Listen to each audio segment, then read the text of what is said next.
Bismillahirrahmanirrahim. Assalamualaikum warahmatullahi wabarakatuh. Saya atas nama Nur Hikmah, NIM 21801024 dari kelas A21, ingin mempresentasikan hasil makalah saya, mata kuliah Psikologi Pendidikan, dosen pengampu, Pak Dr. Kasman SPDI, MPDI. Judul makalah saya yaitu Psikologi Pendidikan. Yang pertama, latar belakang. Psikologi pada mulanya digunakan para ilmuwan dan para filosof sebagaimana disebutkan oleh Weber untuk memenuhi kebutuhan mereka dalam memahami akar pikiran dan tingkah laku aneka ragam makhluk hidup mulai yang primitif sampai yang paling modern.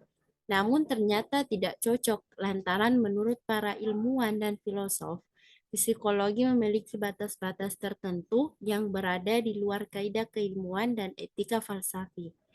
Pendidikan memang tidak bisa dilepaskan dari psikologi. Sumbangan psikologi terhadap pendidikan sangatlah besar. Kegiatan pendidikan, khususnya pada pendidikan formal.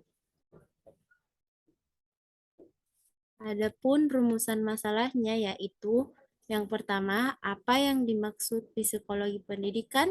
Yang kedua, bagaimana perkembangan psikologi pendidikan? Yang ketiga, apa manfaat psikologi pendidikan?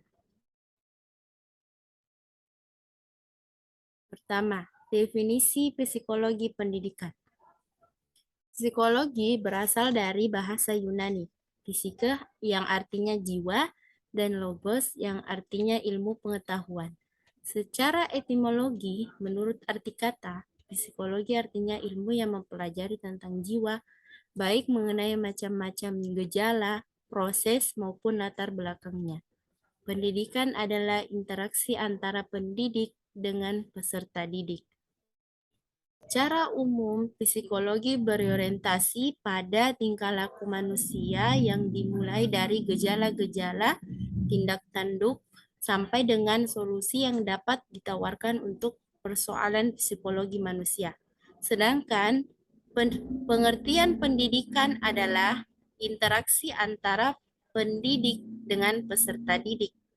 Interaksi pendidikan selalu terkait dengan pengetahuan, pengembangan potensi, dan penanaman nilai-nilai, baik melalui proses pembelajaran, bimbingan, ataupun latihan. Secara keseluruhan, psikologi pendidikan merupakan sebuah ilmu yang khusus mempelajari kejiwaan pada masyarakat pendidikan baik dari mulai input, proses sampai dengan output, bahkan outcome. Kesuksesan maupun kegagalan masyarakat pendidikan dapat dilihat lebih khusus dari proses itu semua. Selanjutnya, yang kedua, perkembangan psikologi pendidikan. Perkembangan psikologi pendidikan. Psikologi bermula dari konsep sederhana yang kemudian terus dikembangkan dengan pemikiran kritis oleh para ahli psikologi, hingga dikenal sampai sekarang ini.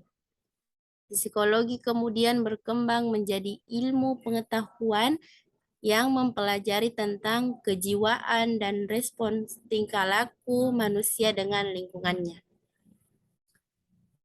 Psikologi pendidikan merupakan cabang psikologi karena psikologi sebagai ilmu pengetahuan yang masih muda usianya. Oleh karena itu, psikologi pendidikan masih dalam proses perkembangan, masih banyak masalah yang masih dalam proses perkembangan, masih banyak masalah. Oleh karena itu, psikologi pendidikan masih dalam proses perkembangan, yang masih perlu pemecahan. Psikologi pada mulanya digunakan para ilmuwan dan para filsuf untuk memenuhi kebutuhan mereka dalam memahami akal pikiran dan tingkah laku aneka ragam makhluk hidup mulai yang primitif sampai yang paling modern. Namun ternyata tidak cocok lantaran menurut para ilmuwan dan filsuf, Psikologi memiliki batas-batas tertentu yang berada di luar kaidah keilmuan dan etika falsafi. Kaidah saintif dan patokan etika filosofi ini tak dapat dibebankan begitu saja sebagai muatan psikologi. Proses pendidikan itu sesungguhnya telah berlangsung sepanjang sejarah dan berkembang sejalan dengan perkembangan sosial budaya manusia di permukaan bumi. Bila diperhatikan dalam sejarah pertumbuhan suatu masyarakat, pendidikan senantiasa menjadi perhatian utama dalam rangka memajukan generasi demi generasi sejalan dengan tuntutan masyarakat. Maju mundurnya suatu bangsa tergantung maju mundurnya pendidikan. Yaitu yang ketiga, manfaat psikologi pendidikan. Di pendidikan, yang pertama yaitu memahami perbedaan siswa. Masing-masing siswa memiliki kemampuan dan potensi yang berbeda-beda. Sebagai guru, perlu untuk memahami perbedaan-perbedaan karakteristik setiap siswa, tahap pertumbuh kembangnya, serta tipe perilakunya. Tidak hanya itu, pemahaman guru terhadap perbedaan-perbedaan tersebut memungkinkan untuk memberikan interaksi belajar yang berbeda pula pada setiap siswa agar pendekatan dan proses belajar lebih bisa diterima tanpa membeda-bedakan siswa secara personal atau pilih kasih. Yang kedua, memilih strategi pembelajaran yang tepat. Mengenal karakteristik masing-masing siswa dan mengenal metode pembelajaran yang disukai akan memberikan kemampuan untuk memilih strategi pembelajaran yang tepat di dalam kelas. Strategi pembelajaran yang sudah tepat akan memberikan situasi efektif dalam belajar. Manfaat yang ketiga yaitu memberikan evaluasi hasil pembelajaran. Sebagai seorang pendidik, dengan mempelajari psikologi pendidikan akan mampu memberikan penilaian hasil pembelajaran secara adil.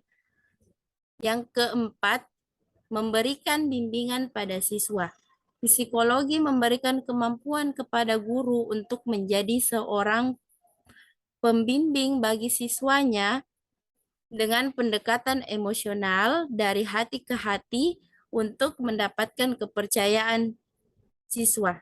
Ketika siswa sudah memberikan rasa kepercayaan kepada guru, maka proses membantu penyelesaian masalah untuk proses pembelajaran yang efektif akan dapat dilakukan dengan mudah. Yang kelima yaitu penggunaan media pembelajaran yang tepat. Psikologi mampu menumbuhkan motivasi atau minat dan keinginan peserta didik. Proses pembelajaran yang dialami siswa akan sangat baik jika memberikan kesan dan pengalaman yang bermakna sehingga siswa mudah untuk mengingat dan memahami materi pembelajaran yang diterima. Terakhir yaitu motivasi belajar. Bekal psikologi pendidikan untuk pengajar agar pengajar mampu memberikan dukungan, dorongan, atau motivasi untuk siswanya dalam semangat belajar yang lebih tinggi. Mungkin itu saja yang bisa saya sampaikan. Saya tutup dengan pesan, kehidupan memang menjadi sesuatu yang penuh misteri. Tentang bagaimana kita akan menjadi sosok di masa depan, namun yang pasti itu semua akan ditentukan dari sekarang. Cukup sekian, kurang dan lebihnya mohon dimaafkan. Wassalamualaikum warahmatullahi wabarakatuh.